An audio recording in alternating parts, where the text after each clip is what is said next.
The morning of her execution, Princess Seraphine Vael ate her breakfast alone. No one had sent it. The tray had appeared outside her cell door just after dawn. Cold bread, a cup of watered wine, a single pale rose that had already begun to drop its petals. She did not know if it was meant as cruelty or sentiment. She ate the bread. She left the rose. Outside the narrow window set high in the stone wall, she could hear the city waking up. The groan of cartwheels. The shout of a vendor. And below it all, growing steadily like a tide coming in, the sound of a crowd assembling, voices layered on voices, the particular low hum of people who have gathered to watch something terrible and have decided to feel good about it. They were there for her. She knew it the way she knew most things, not because anyone had told her, but because she had spent 20 years learning to read a room before the room could read her first. It was a skill you developed when you were the dark-haired daughter in a court that worshipped gold. When your sister's laugh made chandeliers brighten and yours made people check their pockets. 20 years of learning, she thought. And what did it get me? She looked down at her hands. They were steady. They had always been steady, another thing the court held against her. A woman who did not tremble was a woman who was hiding something. A woman who did not weep when accused was clearly guilty. She had given them a queen.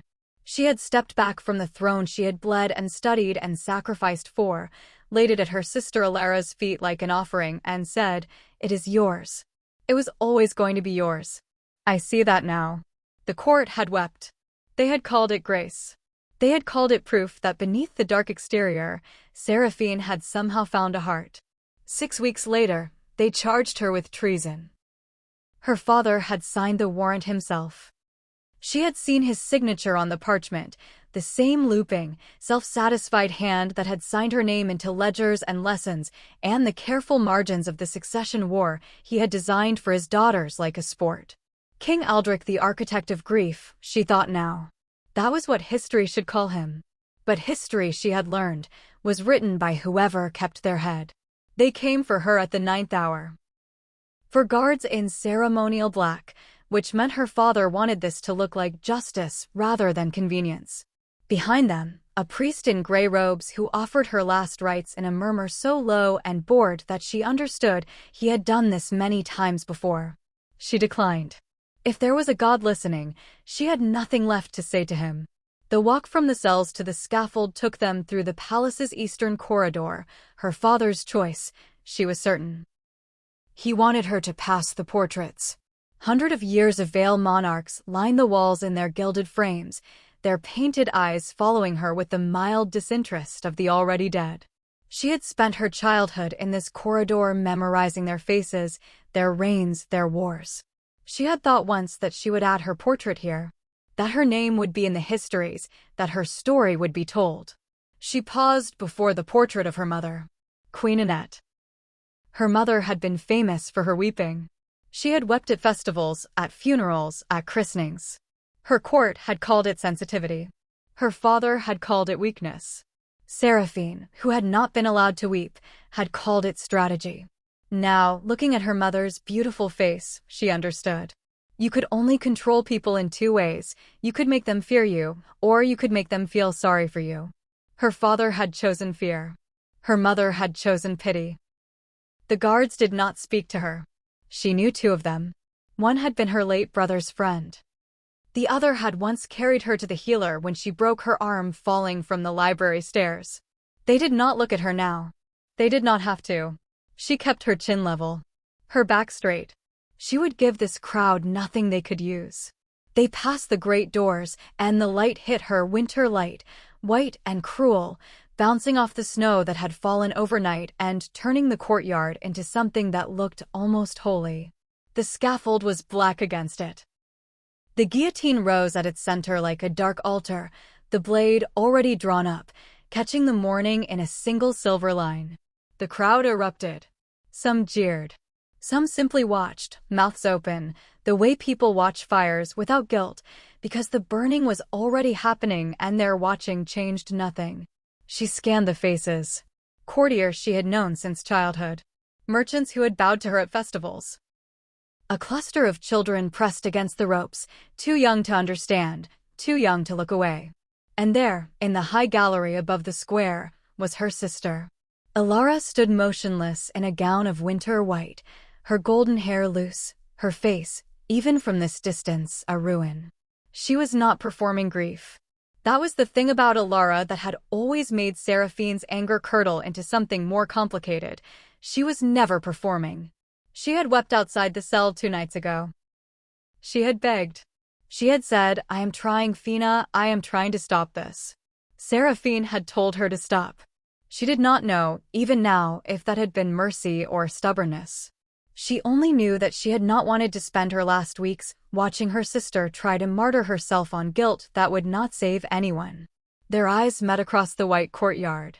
And for one moment, one terrible, unguarded moment, Seraphine felt the old softness try to surface. The part of her that had loved Alara before their father had pointed them at each other like weapons. The part of her that had taught her sister to braid hair and red stars and sneak honey cakes from the kitchen at midnight. She looked away first. She would not give her sister the comfort of being the last thing she saw.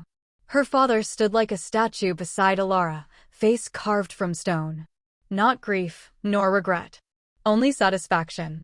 And suddenly, after years of desperately trying to understand why, she finally did. This had been decided long before today. The court needed a villain so the Golden Princess could become a savior.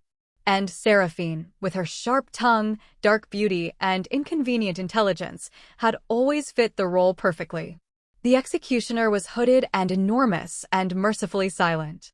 No speech. No question as to whether she wished to address the crowd. Her father had removed that tradition, she noticed. He did not want her last words echoing through the city. Clever. She knelt. The stone was ice-cold through the thin fabric at her knees. Someone pressed her head down, not roughly, which surprised her, and she found herself staring at the grain of the wood beneath her, the dark stain of what had come before her. She breathed.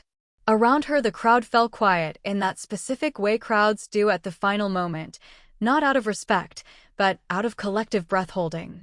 The anticipation of impact. She could hear her own heartbeat. She could hear, somewhere behind her, a child beginning to cry and then being hushed. This is it, she thought. This is all it amounts to. 20 years of being careful. 20 years of softening my edges so I wouldn't frighten anyone. 20 years of being exactly what everyone accused me of not being, and they killed me for it anyway. The thought arrived with great clarity, like cold water. I was good. I was so deliberately, exhaustingly good. And goodness did not save me. Goodness handed them the knife. She heard the mechanism release. The rush of air. And her last thought, in the half-second before the end, was not of her sister or her father, or the throne or the years she would never have. It was a promise. Made to no one. Witnessed by the winter sky. If I come back, I will not waste a single second being careful ever again. She woke in the absence of everything. No cold. No sound. No body, or rather, no awareness of a body, which was more disorienting than she would have predicted. You were boring at the end. Seraphine turned. Or thought she did. There was no direction here, but awareness still shifted. Something was standing in the void. A man. No, not a man in the way mortals meant it. He looked like one only because her mind insisted on translating him into something she could survive looking at. Tall. Dark. Calm in a way that felt wrong, like still water hiding depth that should not exist. His eyes were the only thing that refused translation. They were almost red like blood. You died trying to be good, he continued, as if reading a report. That is the part one found disappointing. I did not die trying to be good, she said at last. A pause. Then his smile deepened slightly, as though she had finally said something worth listening to. No, he murmured. Then tell me what you died for.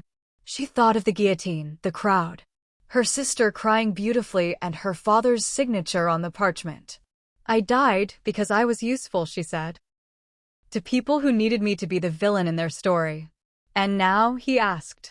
Now, she said quietly, I will not be useful to anyone who cannot survive me. Silence stretched. Then the man laughed. You humans are always entertaining at the moment you stop pretending. Here is what I can offer you, he said. A return. Your life. Your body as it was young, strong, alive. You will wake in the world you left, at the moment that serves you best. You will have your memories. Your intelligence. Your instincts. What do you want in return? They called you the villain, princess. They called you scheming, ruthless, and dangerous. They built a cage out of that story, and they put you in it, and they were shocked when you refused to rattle the bars. So here is my offer. Stop being good. Be the thing they feared. Take the throne by whatever means necessary. Burn down every system your father built. And do not, his crimson eyes fixed on hers, give anything away again. The silence that followed was the loudest thing she had ever heard. Seraphine thought about the guillotine, about her father's signature on the warrant, about her sister's face in the gallery. She thought about her promise, the one she had made to the winter sky in the half-second before the end. She held out her hand. Show me where to sign. There was no contract, however her blood was collected since that was more binding than any signature. She woke gasping on a cold stone floor in a room she recognized. Her room. The morning before the imperial ceremony of the twin banners. The day the court would officially begin deciding the next heir. The day everything truly began unraveling. She stood, crossed to the mirror above the wash basin, looked at herself, dark hair, dark eyes, the face the court had spent 20 years deciding was villainous. She had spent her first life trying to soften that face, trying to make it readable, approachable, and safe. Never again. She had given them a throne last time. This time, she was going to take one. And heaven help anyone who stood in her way. Centuries ago, 2 imperial heirs tore the empire in half, fighting for a crown neither deserved. When the war finally ended in fire, in famine, in the deaths of a quarter of the empire's people, the victorious emperor made a decree. There would be no more open wars between bloodlines. Instead, the empire itself would name its preference. Publicly, ceremonially, through the assignment of 2 banners, ivory for the ruler who would be loved, crimson for the ruler who would be feared. Neither banner, the old texts were careful to note, was superior to the other. The empire needed both virtues. Both heirs would be elevated. Both would serve. History, as it usually does, had other ideas. In the hundreds of years of the twin banner ceremonies, the ivory heir had ascended to the throne in every single instance, but 2. One of those exceptions ended in assassination. The other, in exile. The lesson that every crimson heir in history eventually learned was the same lesson written in the unspoken language of crowds and courts. Being needed is not the same as being wanted. And the empire, when given a choice, always chose what it wanted. The ivory banner was characterized by purity, compassion, grace, and the heirs, who were chosen by the ivory banner, were beloved rulers and won the hearts of their people. The crimson banner was characterized by conquest, discipline, intellect, sacrifice, and the heirs who were chosen by the crimson banner were feared rulers. But history reveals the truth. The kingdom always loves ivory and fears crimson. She heard Alara before she saw her. It was the footsteps, that particular rhythm, light and slightly hesitant, the walk of someone rehearsing words in their head as they moved. Seraphine had been listening to those footsteps her entire life. She could map her sister's emotional state from the sound of them, the way a sailor reads weather in clouds. Today, they were careful, uncertain. She did not look up from the mirror. It was an old habit, making people come to her fully before she acknowledged them. The court had always read it as arrogance. In truth, it was something simpler. She needed a moment to arrange her face, to decide, before the conversation began, who she was going to be inside it. This morning, for the first time in 20 years, she did not have to decide. She already knew. The knock came soft, more question than announcement. Fina? Seraphine set down the comb, turned and arranged her expression into the version of herself she had always shown Alara, guarded warmth, the closest thing to open she had ever allowed herself to be with another person. It was not a performance, exactly. It was a memory she was borrowing from the girl she had been before the deal, before the guillotine, before she understood what gentleness had cost her. Ilara stood in the doorway, golden and hesitant, and carrying a bouquet of white roses. Fresh ones, petals still heavy with water. She was already dressed for the ceremony. Ivory silk, which was either poetic or unkind depending on how cynical you were feeling. Her hair was loose. She always wore it loose when she was nervous. She thought it made her look softer, and she was not wrong. I thought she stopped. Started again. I brought you these. From the garden. I know you always liked the ones by the east wall. Seraphine looked at the roses. White roses. Ilara's symbol, though neither of them knew that yet history had not been written. The ceremony had not happened. The Empire had not yet assigned them their colors and their meanings and their fates. But she knew. She remembered. She had spent years drowning in ivory and crimson metaphors, and now she stood at the beginning of all of it, watching her sister offer white roses with both hands like a peace treaty. "Thank you," Seraphine said. Her voice was even. It had always been even. "They're beautiful." She meant it. That was the complicated part. She still meant it. Ilara was not a villain. She never had been. She was a girl who had been pointed at a throne and told to want it, who genuinely did not know what she wanted, who wept with real tears and loved with real warmth and would spend her entire reign being manipulated by men like their father precisely because she was not built for distrust. In her previous life, Seraphine had loved her for it and resented her for it and died for it in that order. This time, she intended to be more careful about which of those three she led with.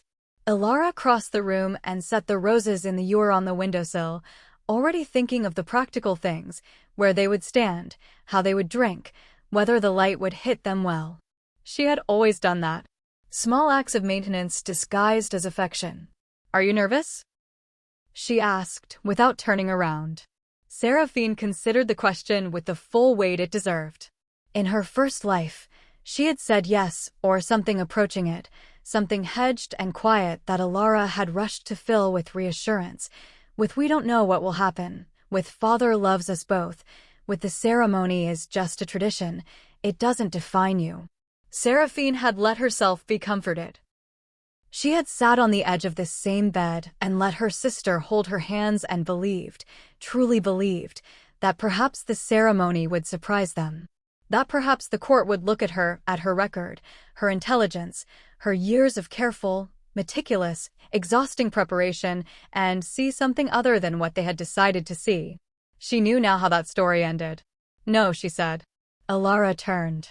There was something in her face, relief, partly, but also a flicker of something else. A slight wariness. As if the answer had been unexpected.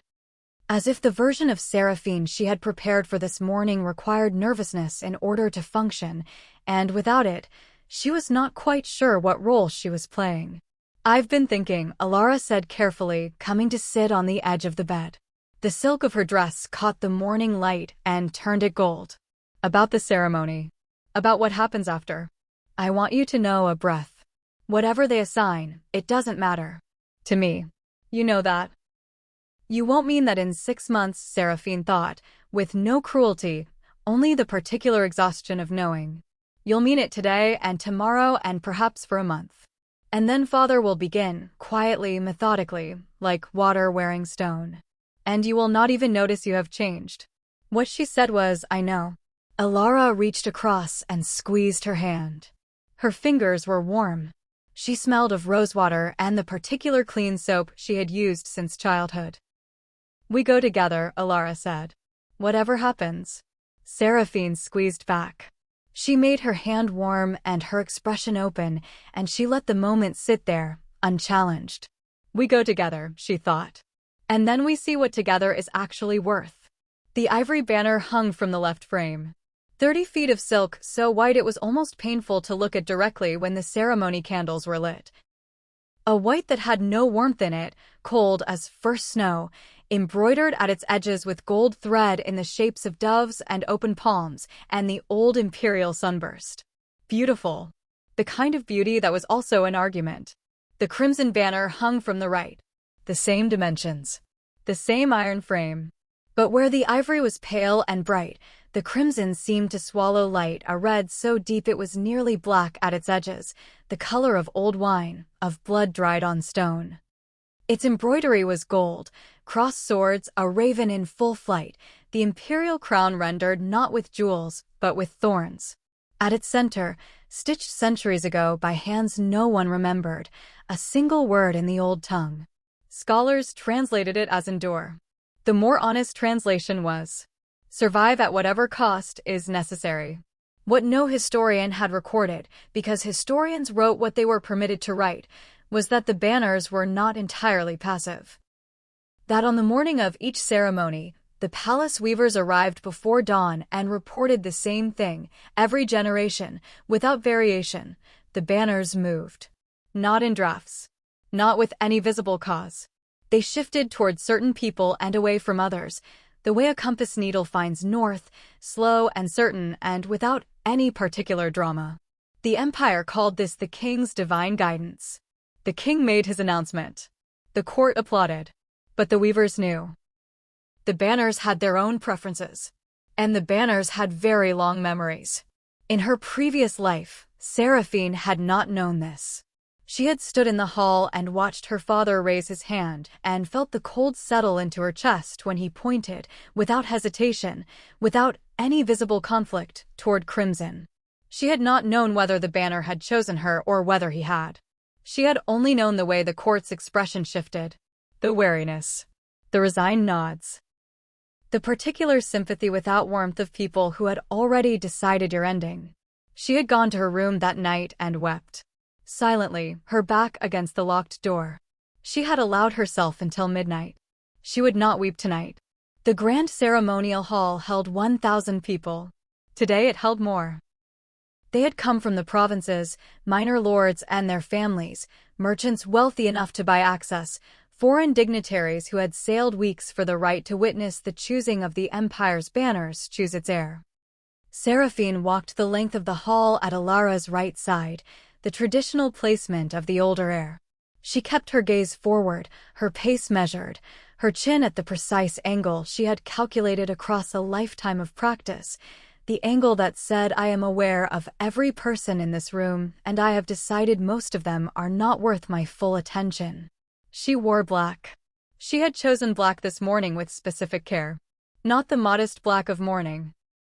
Deep, deliberate black velvet with a high collar and sleeves that came to points at her wrists, her only ornament a ring of dark garnet on her right hand. She had worn pale rose in her first life. She had thought soft colors might soften perception. She was done with that particular theory. Beside her, Alara shone. There was no other word for it. She genuinely shone, the ivory silk luminous in the candlelight, her golden hair dressed with small white roses that caught the eye immediately and pleasingly. Their father stood at the hall's far end, before the iron frames and their banners, robed in imperial gold. King Aldrich Vael, architect of their suffering, who had constructed this moment across years of careful positioning and called it love of empire. He looked, as he always looked, like a man who believed history was something he authored rather than something that happened to everyone, including him. He smiled at them both as they approached. She had hated that smile in her first life. She had spent years trying to earn a different one. Now she recognized it for what it was, the smile of a man who has already decided the outcome and is enjoying the performance. Fine. She intended to give him a performance worth remembering. She walked without looking at the crimson banner.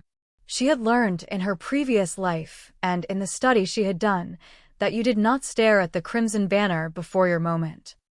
It was considered disrespectful. She suspected the real reason was simpler. People who stared at it beforehand usually arrived at their stage already frightened. The moment they made it to the platform, her father began speaking. By ancient compact between the crown and the empire, her father said, his voice carrying to the far end of the hall with practiced ease, let the kingdom see its daughters. Let the kingdom know its future. The royal herald struck the floor with his staff. Princess Seraphine Vael, step forward. Alara stepped forward and the herald continued, beloved daughter of the empire. May the banners reveal the virtues carried within her soul. For a moment nothing happened, then the ivory banner started to flutter wildly. And more wildly as Alara walked toward it.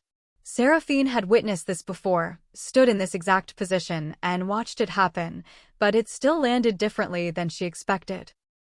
The ivory banner didn't simply flutter above her sister. It seemed to find her. The light that gathered in its weave pulled downward until it touched Alara's golden hair and the ivory silk of her dress and the white roses at her shoulder. Seraphine heard the whispers spread through the hall. Of course! The perfect choice. She was born for it. The crowd erupted. It was love. Pure and unguarded, the kind that comes from relief, from seeing something you hoped for proved true. Seraphine heard it and felt nothing bitter about it. She had made her peace with Alara's particular gift, in the long dark of the space between her lives.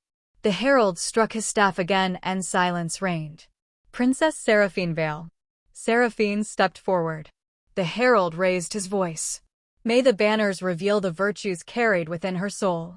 She felt it before she saw it. A pressure neither painful nor hostile, but immense. Something filled the space around her and asked, without words, a question she had always refused to answer. The question the Crimson had been asking her since the first life. The question she had flinched from. Who are you, when no one is watching? Who are you, when there is no one left to perform for? In her first life she had felt this question and answered it in the only way she knew how then. She had shown the Crimson what she showed everyone. The contained, careful, non-threatening version of herself. The version that had been carved from the original by years of adjusting to the space she was allowed to occupy. The Crimson had accepted this offering, but it had not been satisfied by it. Now she stood in the same hall, beneath the same unfurling banner, and the question came again in all its immensity, and this time she did not flinch. She answered it.